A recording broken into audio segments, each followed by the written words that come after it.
Hello and welcome to another episode of Disney Movie Investigation. If this is your first time watching, welcome to the show. Each week we take a look at a movie that is featured on Disney+. On this episode, we are taking a look at another Christmas favorite as we look at The Santa Claus starring Tim Allen. And if you are enjoying these videos, please do hit that subscribe button. That way you will never miss a single one of our videos. But for now, sit back and enjoy this episode of Disney Movie Investigation. So like I said, today we are covering The Santa Claus. This movie was released on November 11th, 1994. It was directed by John Pasquin, and it was written by Leo Benavitti and Steve Rudnick. The production companies were Hollywood Pictures, along with Walt Disney Pictures and Outlaw Productions. It was distributed by Buena Vista Pictures, and it had a budget of $22 million, and it did a box office return of $189.8 million. But let's take a look at the development. So Leo Benavitti and Steve Rudnick wrote the script back in 1989 as their first time writing a screenplay. The original title was Such a Clatter, and Outlaw Productions saw a potential in the script and agreed to buy the screen rights for $10,000, but agreed that the script needed a rewrite. Outlaw Productions would partner with Walt Disney Productions, and originally the title role was offered to both Bill Murray and Chevy Chase. Bill Murray declined because he said he had had a bad experience making a Hollywood movie, or a Hollywood Christmas movie, in Scrooged, and Chase turned it down because of scheduling conflicts. Other actors considered for the title role were Tom Hanks, Tom Selleck, and Mel Gibson. Eventually, they decided on Tim Allen, but shooting was delayed as Allen was busy shooting his sitcom Home Improvement. During this time, this meant more rewrites as the story was a lot darker in the original script, including Santa being clipped by a shotgun and falling off the roof. Disney demanded that a lighter comedy tone, and rewrites added the son Charlie to the story. And when shooting began, it was 4 years after the first draft was written. The movie had a Canadian feel as it was shot in the Toronto area, with the reindeer being borrowed from the Toronto Zoo. So let's take a look at the cast. So we have Tim Allen, who plays Scott Calvin, and aka the Santa Claus. Eric Lloyd, who plays Charlie. Wendy Crewson, who plays Laura Miller. Judge Reinhold, who plays Dr. Neil Miller. David Krumholtz, who plays Bernard, the head elf, and Peter Boyle, who plays Mr. White.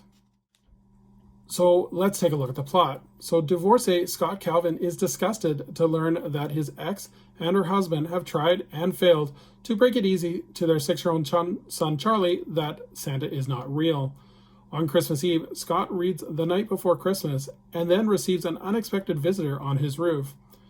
When he is startled by Scott's calling out and falls, the Santa impersonator disappears, leaving only 8 reindeer, a sleigh, and a suit with instructions to put it on if he is involved in an accident. Scott does and is transported around town, dropping off gifts through chimneys until he is taken to the North Pole and informed by a group that he is the new Santa. Charlie is proud of his dad's new job, and though Scott is convinced it was a dream, until his hair turns white, his beard refuses to stay shaved, and he gains weight unexpectedly, even for a sudden love of junk food. Now he has accepted that he is the new Santa, and there's just one problem: how to keep it a secret from his disbelieving family. So in terms of some trivia and about the movie, for the home video, a line was actually changed from the movie, as originally Tim Allen had made a joke about Neil's mother's phone number being 1-800-SPANK-ME, but apparently this was a real working phone number for an adult party line, and that a child from Washington actually phoned the number and caused a $400 phone bill for his parents. So this movie was highly successful, and it led to 2 sequels, both released theatrically, The Santa Claus 2 and The Santa Claus 3, The Escape Clause.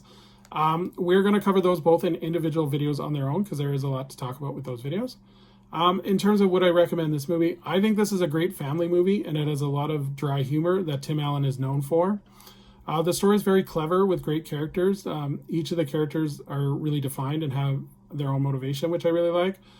Tim Allen's performance is great. I love the great one-liners that keeps an adult audience entertained while still kind of going above the heads of the kid audience. But there's a lot of great kid magical and illusion there to keep them entertained as well. So I definitely think it's a great story. The message of the story is also great, and I love it. It stresses about keeping imagination alive and that believing is seeing. So definitely a great family film, and one that I tend to go back to every Christmas to try and watch as kind of a tradition in my own family. So definitely recommend it if you haven't seen it.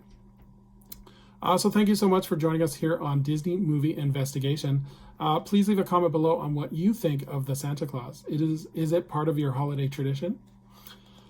So we continue on our Christmas movie marathon for our next episode as we take a look at another holiday favorite as we look at Jingle All the Way starring Arnold Schwarzenegger. So until next time, I hope you have a magical day and we will see you real soon.